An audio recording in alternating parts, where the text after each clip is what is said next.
A nuestros increíbles espectadores de Venganza Perfecta, nos encantaría saber desde qué parte del mundo nos acompañan. Háganoslo saber. Ahora, sumerjámonos en la historia de hoy. Marcos Bolaños había aprendido a compartimentar el dolor. 7 años como piloto comercial le enseñaron que la turbulencia era temporal, que mantener las manos firmes importaba más que el miedo. Pero nada lo preparó para el tipo de turbulencia que llegó con los papeles de divorcio entregados en su cumpleaños número 32, o el acuerdo de custodia que significaba que solo veía a su hija, Emma, 3 días a la semana. La separación de Ximena Ramírez. Ella había vuelto a usar su apellido de soltera en menos de un mes. Había sido brutal pero predecible. Se habían casado jóvenes, tuvieron a Emma jóvenes y se distanciaron jóvenes. Ximena quería emoción, espontaneidad, la vida que sentía que se había perdido al establecerse a los 22 años. Marcos quería estabilidad, rutina, el tipo de hogar que nunca tuvo de niño, rebotando entre su madre alcohólica y su padre ausente. El consejero matrimonial lo llamó incompatibilidad fundamental. Marcos lo llamaba martes. Lo que lo hacía soportable era Emma, de 4 años, con los rizos oscuros de su madre y los ojos grises de él. Ella era la única cosa buena y sin complicaciones en su vida. Todos los lunes, miércoles y viernes, la recogía de la casa alquilada de Ximena en la calle Los Encinos, la llevaba a tomar helado y le leía historias sobre caballeros valientes y princesas inteligentes. Ella lo llamaba su papá del cielo porque volaba aviones, y cada vez que lo decía, algo en su pecho se rompía y se reparaba simultáneamente. El arreglo había funcionado durante 8 meses. Entonces Ximena conoció a Claudio Báez. Marcos escuchó hablar de Claudio por primera vez a través de Emma, quien mencionó al amigo de mami que trae pizza. Luego se convirtió en Claudio, el que tiene una motocicleta. Luego Claudio, el que se quedó a dormir. Marcos se guardó sus opiniones. Incluso cuando Ximena publicó fotos de compromiso 6 semanas después de presentarle a Emma al hombre.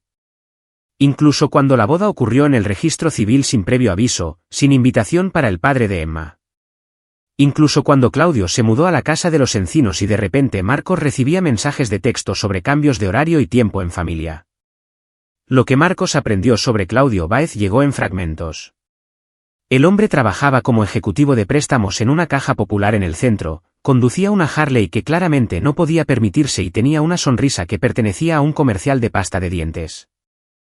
El Facebook de Ximena estaba lleno de fotos de pareja, el brazo de Claudio alrededor de su cintura, Claudio besando su mejilla, Claudio interpretando el papel de padrastro instantáneo para Emma. El compañero piloto de Marcos, Fernando Fer Salinas, había hecho algunas preguntas discretas. Claudio había estado casado antes, divorciado después de 3 años, sin hijos, antecedentes no penales limpios, buró de crédito decente. Nada obviamente malo. Nada obviamente malo. Esa frase persiguió a Marcos el primer viernes. Claudio abrió la puerta en la recogida. Marcos, ¿verdad? Claudio extendió una mano, con una sonrisa amplia y vacía. Qué bueno conocerte por fin, mano. Emma está terminando su merienda. Marcos estrechó la mano, notando el apretón que duró un segundo de más. Esperaré adentro. En realidad, estamos tratando de mantener la transición suave, menos confusa para Emma, ya sabes. La traeré afuera. La puerta se cerró antes de que Marcos pudiera responder. Se quedó en ese porche durante 10 minutos, con la mandíbula tensa, hasta que Emma salió saltando con su mochila. Había estado más callada de lo habitual durante el fin de semana juntos. Pero cuando él preguntó si todo estaba bien, ella solo asintió y pidió ver su caricatura favorita. El segundo incidente ocurrió 3 semanas después. Marcos llegó y encontró a Emma sentada sola en los escalones delanteros, con la lluvia de noviembre empapando su chamarra. Nadie había respondido a sus mensajes de texto. Cuando tocó el timbre, apareció Claudio luciendo molesto. Ximena tuvo que hacer mandados. Yo estaba en medio de algo. Dejaste a una niña de 4 años afuera bajo la lluvia. Ella está bien. Estás aquí ahora, ¿verdad?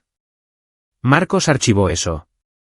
Lo añadió a la lista mental que estaba construyendo.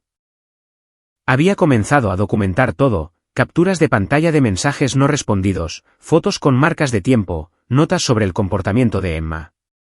Su abogada, una mujer astuta llamada Elena Dávila, Le dijo que siguiera reuniendo pruebas si quería revisar la custodia. El juzgado familiar se mueve lento, había dicho Elena. Pero si hay una preocupación genuina por el bienestar de Emma, podemos solicitar una modificación de emergencia. Necesitas pruebas, Marcos. No sospechas. Así que Marcos observó y esperó, jugando el juego largo tal como había sido entrenado. Los pilotos no reaccionaban impulsivamente a 30,000 pies. Evaluaban, planificaban, ejecutaban. Él conseguiría su prueba. El cambio en Emma comenzó sutilmente. Se estremecía cuando él alzaba la voz para llamarla a cenar. Preguntaba si él estaba enojado con creciente frecuencia. Dejó de hablar sobre cosas que sucedían en la casa de mami. Cuando él le preguntaba sobre su semana, ella se encogía de hombros y decía, bien, de una manera que sugería que la palabra había sido instruida en ella. Marcos llamó a Ximena. ¿Está todo bien con Emma? Está perfectamente bien, adaptándose a la nueva dinámica familiar. Parece ansiosa. Tiene 4 años, Marcos. Los niños pasan por fases. Tal vez está captando tu energía. Has estado bastante tenso últimamente.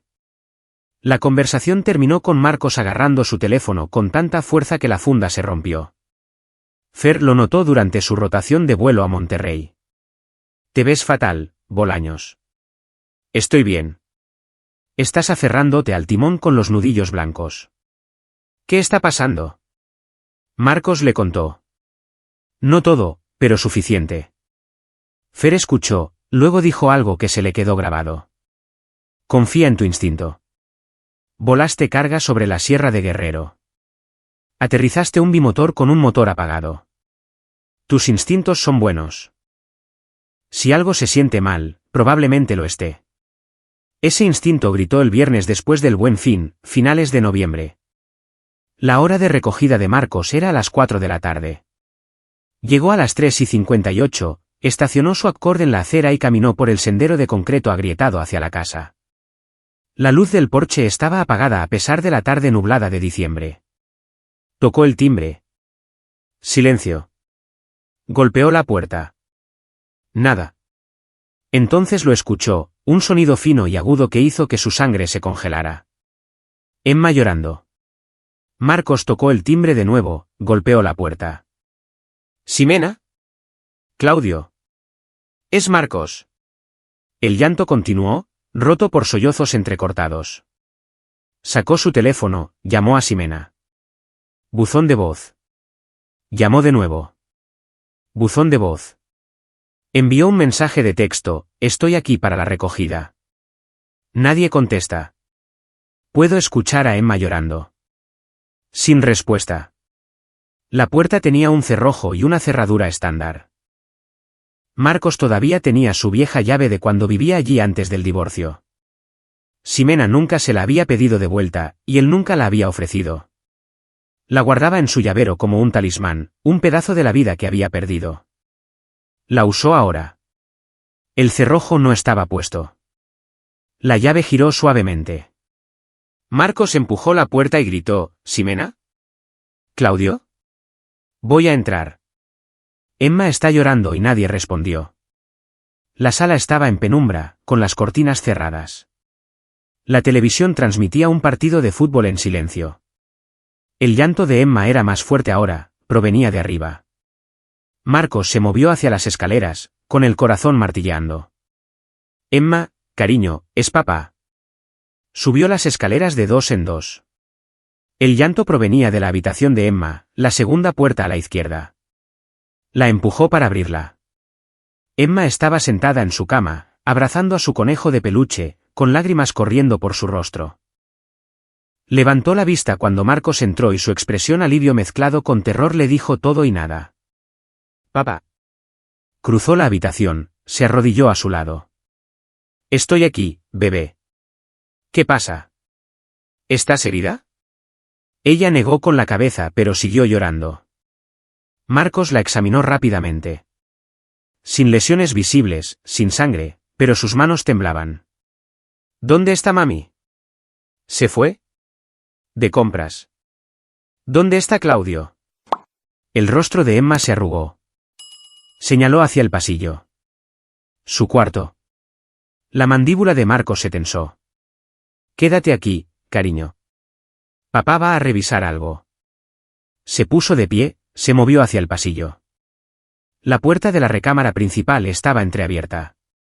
Ahora podía escuchar sonidos, movimiento, crujidos. Marcos empujó la puerta. Lo que vio quedaría grabado en su memoria para siempre. Claudio Báez estaba sentado en el tocador de Ximena, con la tableta de Emma frente a él. En la pantalla había fotos. No solo fotos. Imágenes que hicieron que la visión de Marcos se nublara de rojo. Niños pequeños, archivos tras archivos de ellos. Miniaturas organizadas en carpetas ordenadas. La cabeza de Claudio se levantó de golpe. Por un momento congelado, se miraron el uno al otro. Luego Claudio se movió, empujando la silla hacia atrás, tratando de cerrar la tableta. La mano de Marcos ya estaba sacando su teléfono de su bolsillo. Marcó el 911.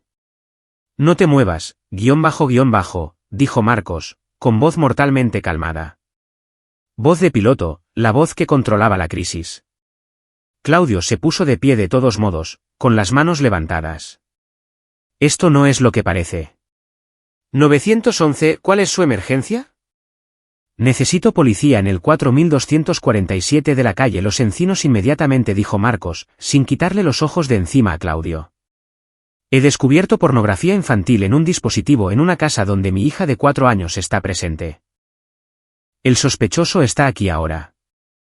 El rostro de Claudio se puso blanco. No puedes. Eso no es. Señor, permanezca en la línea, dijo la operadora. Los oficiales están en camino. ¿Está segura la niña? Está en su habitación, ilesa. Mantengo al sospechoso a la vista. Claudio dio un paso hacia la puerta. Marcos se movió para bloquearlo, la adrenalina anulando el pensamiento. Era más alto que Claudio por unos 8 centímetros, más ancho de hombros por años de natación y gimnasio para pasar los exámenes físicos de vuelo. Dije que no te muevas. Irrumpiste en mi casa. Tengo llave. Mi hija estaba llorando y nadie respondió. Tenía causa justificada para entrar. Ahora siéntate antes de que te obligue a sentarte. La operadora estaba haciendo preguntas. Marcos respondió mecánicamente, viendo a Claudio hundirse de nuevo en el borde de la cama, viendo temblar las manos del hombre. La tableta estaba abierta sobre el escritorio, la pantalla aún brillante con la condenación. Las sirenas se acercaban. Marcos escuchó a Emma llorar de nuevo, gritó, «Está bien, bebé. La policía está aquí para ayudar». Su voz se quebró en la última palabra. Los oficiales llegaron apresuradamente, 3 de ellos, con las manos en las fundas. Marcos levantó su teléfono. Yo soy quien llamó. Marcos Bolaños. Ese es Claudio Báez. La tableta en el escritorio tiene la evidencia. Lo que siguió fue un borrón. Más policía. Peritos de la escena del crimen. Un agente de la fiscalía llamado Gabriel Solís que llevaba un anillo de bodas y miraba a Claudio con el tipo de repugnancia fría reservada para lo peor que la humanidad tenía para ofrecer. Incautaron la tableta, sacaron a Claudio esposado. Le hicieron preguntas a Marcos, tomaron su declaración. Alguien del DIF, Sistema Nacional para el Desarrollo Integral de la Familia, llegó, una mujer de rostro amable llamada Luisa Vázquez que habló gentilmente con Emma Ximena apareció 1 hora después, con bolsas de compras en la mano, el rostro confundido, luego horrorizado, luego pálido mientras el agente Solís explicaba. Miró a Marcos con una expresión que él no pudo leer. ¿Acusación? ¿Gratitud? ¿Shock? Usaste tu vieja llave, dijo ella entumecida. Escuché a Emma llorar. Nadie respondió. No tenías derecho. Tenía todo el derecho, interrumpió el agente Solís. El señor Bolaños actuó apropiadamente dadas las circunstancias. Si no lo hubiera hecho. El detective miró hacia la habitación de Emma, no terminó la frase. La evidencia en la tableta de Claudio era condenatoria. Miles de imágenes, registros de chat, archivos encriptados que los forenses pasarían semanas descifrando. El agente Solís les dijo que Claudio quedaría en prisión preventiva oficiosa, que esto era serio, que Emma necesitaría ser entrevistada por especialistas. Ximena no podía decirlo. No tenemos evidencia de abuso físico, dijo Solís con cuidado. Pero estamos investigando. Emma será examinada, entrevistada. Ambos tendrán que cooperar plenamente. Marcos se sentó con Emma mientras esperaban la autorización para irse. Ella había dejado de llorar, simplemente estaba sentada en su regazo, aferrada a su conejo. Él le susurró que estaba a salvo, que la amaba, que nada de esto era su culpa. Luisa Vázquez se acercó cuando la escena estaba terminando. Señor Bolaños, dadas las circunstancias, recomiendo que Emma se quede con usted por el momento, pendiente de una investigación completa. Sí, dijo Marcos inmediatamente. Lo que ella necesite. Ximena comenzó a protestar, luego se detuvo. Parecía rota, sentada en su sofá mientras los peritos fotografiaban su recámara. Como no lo supe, susurró. Marcos podría haber dicho una docena de cosas crueles. Podría haber señalado que se había apresurado a casarse con un extraño, que priorizó sus propios deseos sobre la seguridad de Emma, que descartó sus preocupaciones como celos. Podría haberlo hecho, pero no lo hizo. No lo sabías porque los depredadores son buenos escondiéndose, dijo en voz baja. Eso es lo que los hace peligrosos. Llevó a Emma a casa esa noche. Su habitación en su departamento estaba lista. Siempre estaba lista, pero la dejó dormir en su cama de todos modos, acurrucada contra su costado como solía hacerlo cuando era una bebé. Él permaneció despierto hasta el amanecer, escuchando su respiración, pensando en lo que podría haber sucedido, lo que ya podría haber sucedido. La investigación tomaría tiempo. El proceso legal sería lento. Pero Marcos Bolaños era paciente. Había aprendido paciencia a 30,000 pies. La aprendió a través del divorcio y las batallas por la custodia y las noches extrañando a su hija. Podía esperar. Lo que no podía hacer era olvidar la mirada en el rostro de Claudio Báez cuando las esposas se cerraron. El miedo allí, el pánico, no era suficiente. Lo que sea que los tribunales le hicieran a Claudio no sería suficiente. Pero Marcos era un planificador, y tenía tiempo para planear algo mejor que la justicia. Tenía tiempo para la retribución. La entrevista forense ocurrió en un centro de justicia para víctimas en el centro, en una habitación diseñada para parecer menos clínica y más lúdica. Marcos esperó afuera mientras los especialistas hablaban con Emma, observando a través de un espejo unidireccional mientras su hija usaba muñecas para demostrar lo que Claudio había llamado su juego especial. El agente Solís estaba a su lado. Vemos muchas cosas malas en este trabajo, dijo el agente en voz baja. Esto siempre es lo peor. La tocó. La voz de Marcos era plana. El médico legista nos dará un dictamen completo, pero por lo que Emma está describiendo. Tocamientos inapropiados, nada penetrativo, gracias a Dios, pero suficiente para procesar por múltiples cargos, incluso sin la evidencia digital. Las manos de Marcos eran puños en sus bolsillos.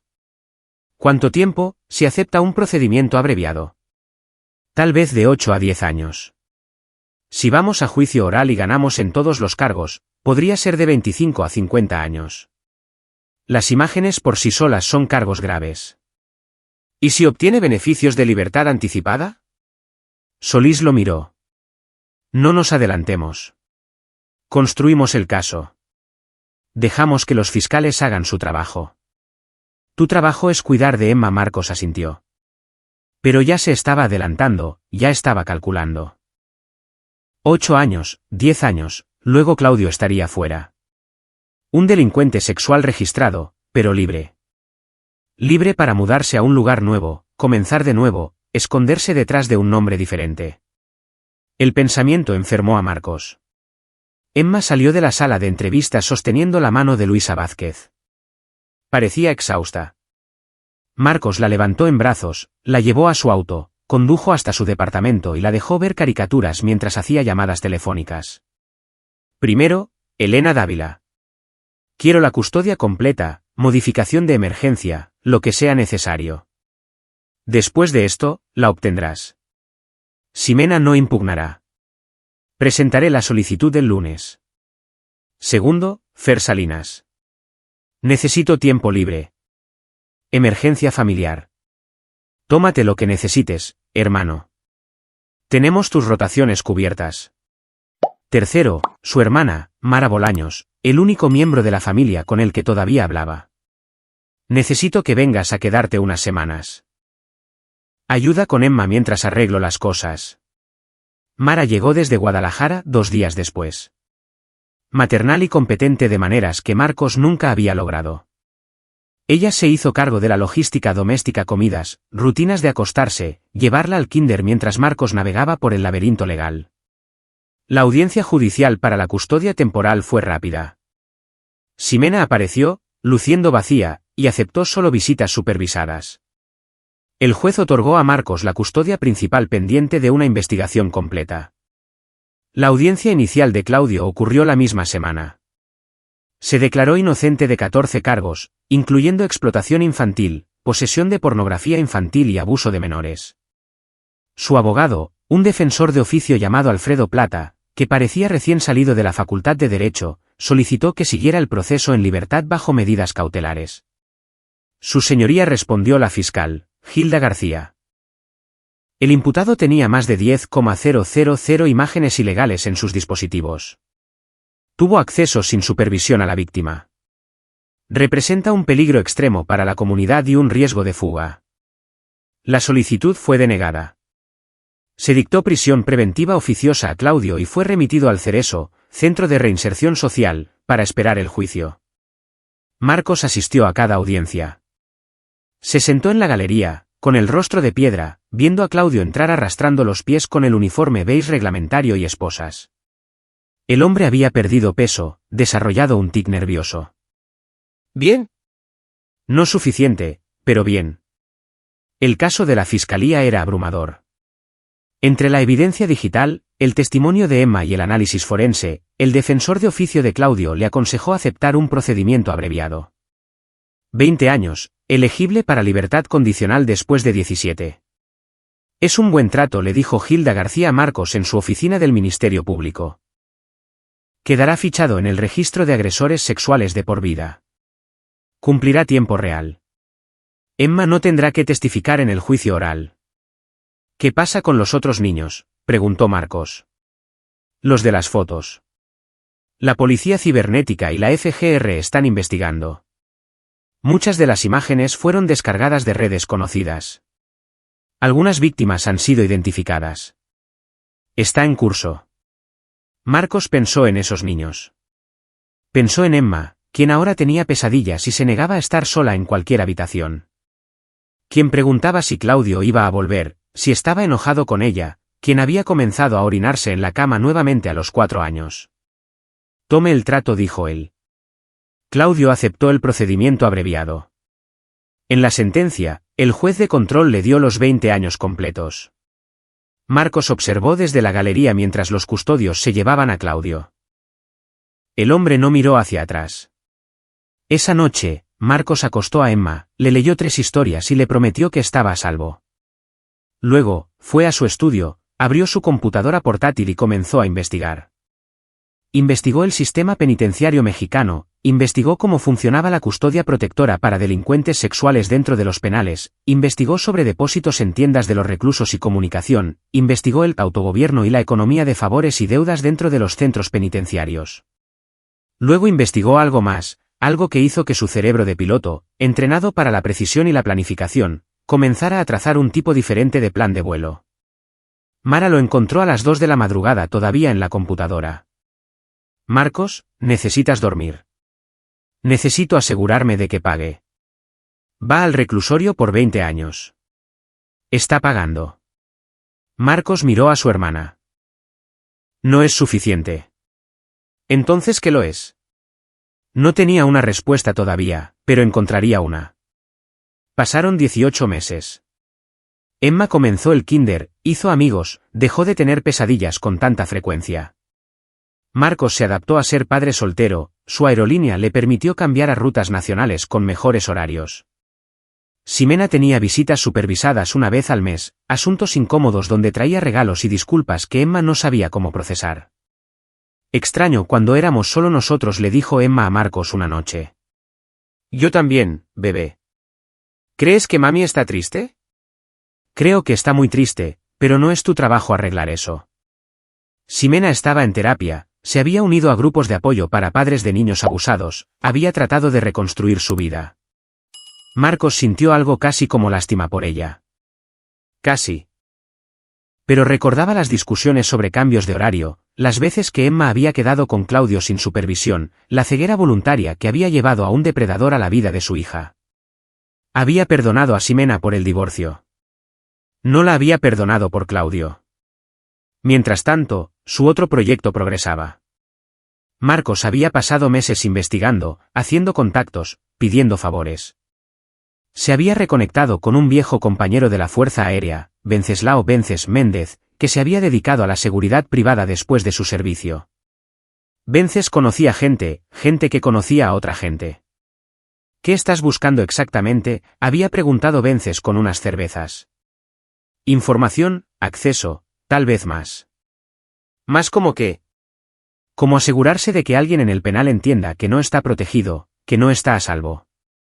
Vences lo había estudiado. ¿Esto es por tu hija? Sí. ¿Los canales oficiales no son suficientes? 20 años no es suficiente. No por lo que hizo.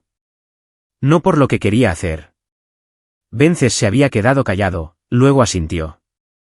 Déjame hacer algunas llamadas.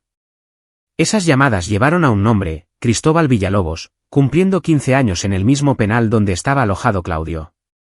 Cristóbal tenía conexiones, influencia y un odio particular por los depredadores de niños. También tenía una hija afuera que necesitaba ayuda con los gastos legales. Marcos podía ayudar con eso. El arreglo era simple, dinero en una cuenta para el abogado de la hija de Cristóbal, información a Cristóbal sobre exactamente lo que Claudio había hecho, completo con copias del expediente. El resto se manejaría solo. 3 meses después de que se transfirió el dinero, Marcos recibió noticias a través de los contactos de Vences. Claudio había sido atacado en las regaderas. Costillas rotas, mandíbula fracturada, pulmón colapsado. Había sobrevivido, fue trasladado a la enfermería, luego a un área de seguridad para población vulnerable. Pero la seguridad allí no era perfecta. No podía ser perfecta. Marcos no sintió nada cuando se enteró, ni satisfacción, ni culpa, solo un frío reconocimiento de que la balanza había comenzado a equilibrarse. Entonces Emma le preguntó un día de la nada, «Papá, ¿Claudio va a salir alguna vez de la cárcel?» No por mucho tiempo, pero algún día, tal vez. ¿Por qué? No quiero que me encuentre. Marcos la abrazó. Él nunca jamás te encontrará. Lo prometo. ¿Cómo lo sabes? Porque no lo permitiré. Y siempre cumplo mis promesas contigo. Ella le creyó porque tenía 5 años y él era su padre, y se suponía que los padres podían arreglar las cosas. Pero Marcos sabía la verdad. Claudio saldría eventualmente. Tal vez en 17 años, tal vez 20, pero eventualmente. ¿Y entonces qué? Los juzgados tendrían sus restricciones, requisitos de firma, condiciones de libertad condicional, órdenes de restricción. A Claudio se le prohibiría el contacto con menores, vivir cerca de escuelas, usar internet sin supervisión. En papel, parecían herméticos. En la práctica, Marcos sabía mejor. Los depredadores reincidían. Tasa de reincidencia del 60% para delincuentes sexuales, más alta para depredadores de niños. Claudio saldría, esperaría a que terminara su libertad condicional y luego comenzaría de nuevo. Ciudad diferente, nombre diferente, víctima diferente. A menos que Marcos se asegurara de que no lo hiciera. Pensó en ello durante meses. Ejecutó escenarios, consideró opciones, sopesó riesgos. Pensó en los pilotos que había conocido que habían doblado las reglas, que habían tomado atajos, que habían priorizado los resultados sobre las regulaciones. La mayoría de ellos estaban muertos o en tierra. Pero unos pocos se habían salido con la suya porque habían sido inteligentes, cuidadosos y absolutamente seguros de sus objetivos. Marcos era inteligente. Podía ser cuidadoso, y nunca había estado más seguro de nada en su vida. Comenzó a planificar en serio. Investigó los procedimientos de libertad anticipada, casas de transición, sistemas de monitoreo y brazaletes electrónicos. Aprendió cómo los delincuentes hacían la transición de regreso a la vida civil, qué estructuras de apoyo existían, qué brechas podían explotarse. Creó hojas de cálculo, cronogramas, planes de contingencia. Lo abordó como un plan de vuelo, destino, ruta, clima, combustible, alternos. El destino era simple: Claudio Báez nunca lastimaría a otro niño. La ruta requeriría paciencia. Fer notó la obsesión durante una escala en Houston. Andas muy tenso, Marcos. Más tenso de lo que te he visto nunca. Estoy bien. ¿Estás planeando algo? Puedo verlo. Sea lo que sea, piénsalo bien antes de hacerlo. Solo me estoy asegurando de que Emma se mantenga a salvo. Ella está a salvo. Él está en el penal. Ganaste la batalla por la custodia. Puedes dejarlo ir ahora. Pero Marcos no podía dejarlo ir. Cada vez que Emma se estremecía ante un ruido fuerte, cada vez que preguntaba si su puerta estaba cerrada con seguro, cada vez que tenía un retroceso en la terapia, esos eran recordatorios. Claudio había roto algo en ella, robado algo que nunca recuperaría. La prisión era castigo, pero no era restitución. Marcos quería restitución. Consultó a Elena Dávila sobre los procedimientos de libertad anticipada. Hipotéticamente, ¿cómo sabría alguien cuando un recluso está siendo liberado? Es un registro público. Puedes registrarte para recibir notificaciones a través de la Asesoría Jurídica de Víctimas o el Juzgado de Ejecución. ¿Por qué? Solo planeando con anticipación. Marcos, cuando Claudio salga, tendrá restricciones. No puede contactar a Emma. Estará en el registro. No necesitas. Necesito saber. Eso es todo. Se registró para las notificaciones. Luego esperó. Criando a su hija, volando sus rutas, viviendo su vida. Pero en el fondo de su mente, siempre estaba la cuenta regresiva. 17 años hasta la posible libertad condicional. 17 años para planificar. Emma cumplió 7, luego 8, comenzó tercero de primaria, se unió al equipo de fútbol, entró en el cuadro de honor. Las visitas de Ximena se volvieron más regulares a medida que demostraba su estabilidad, pero Emma prefería la casa de papá. La llamaba hogar de una manera que gratificaba y entristecía a Marcos. Eres un buen padre, le dijo Mara durante una de sus visitas. Ella se había mudado de regreso a Guadalajara, pero venía cada cierto tiempo. Mejor de lo que papá fue jamás. Aunque la vara estaba muy baja. Aún así, Emma tiene suerte de tenerte. Yo tengo suerte de tenerla. Solo no dejes que el coraje te coma vivo, Marcos. Lo veo. Lo escondes bien, pero lo veo. No estoy enojado. Estás furioso. Lo has estado desde que sucedió, y entiendo por qué. Pero en algún momento, tienes que dejarlo ir por tu propio bien. Por el bien de Emma. Marcos la escuchó, no discutió, pero tampoco estuvo de acuerdo. Los años continuaron. Emma cumplió 10, luego 12, se convirtió en una adolescente con opiniones y amigos y una vida que Marcos trabajó duro para mantener normal. Ya no preguntaba por Claudio. Parecía haberlo archivado como un mal sueño de la primera infancia. Su terapeuta dijo que eso era saludable, una compartimentación apropiada para la edad. Marcos compartimentaba de manera diferente. En el año 14 de la sentencia de Claudio, Marcos recibió una notificación. Audiencia de ejecución de penas programada. Asistió a través de un enlace de vídeo, se sentó en su estudio viendo a Claudio, ahora de 52 años, canoso y delgado, presentar su caso ante el juez de ejecución. He completado todos los programas de reinserción disponibles, dijo Claudio, leyendo una declaración preparada. He aceptado la responsabilidad de mis crímenes. Lamento profundamente el daño que causé. He encontrado la fe, encontrado propósito. Solo quiero una oportunidad para enmendar las cosas.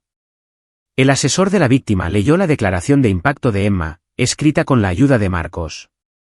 Emma, ahora de 16 años, había descrito las pesadillas, la terapia y los años de curación. Él robó mi infancia, había escrito. Nunca la recuperaré. El juez deliberó, denegó el beneficio de libertad anticipada. Se revisaría en 3 años. Marcos respiró más tranquilo. 3 años más. 3 años más para planificar. En el año 17, otra audiencia. Esta vez, el juez fue más comprensivo.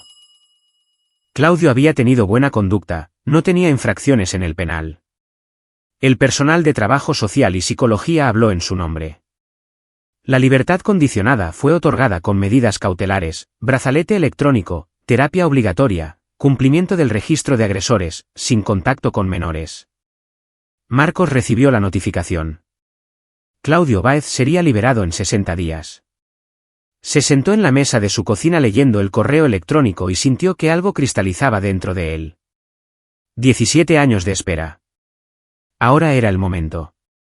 Emma tenía 19 años ahora, en casa de vacaciones de su segundo año en la universidad. Entró en la cocina, vio su rostro. Pa, ¿estás bien? Bien, cariño. Solo cosas del trabajo. ¿Estás seguro? ¿Te ves? Estoy seguro. ¿Cómo va el trabajo final? Ella dejó que él cambiara de tema, pero Marcos vio la preocupación en sus ojos. Ella había aprendido a leerlo demasiado bien a lo largo de los años. Tendría que ser más cuidadoso. Esa noche, después de que Emma se fue a dormir, Marcos sacó los archivos que había estado manteniendo durante 17 años.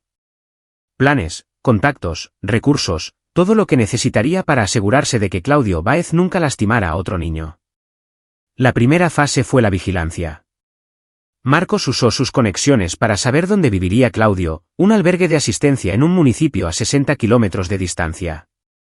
Averiguó el nombre del supervisor de libertad condicional de Claudio, su horario, sus requisitos de firma. Aprendió las reglas que Claudio tendría que seguir y, lo que es más importante, cómo esas reglas podrían ser explotadas. Los contactos de Vences proporcionaron más, nombres de personas que podían observar, escuchar, informar.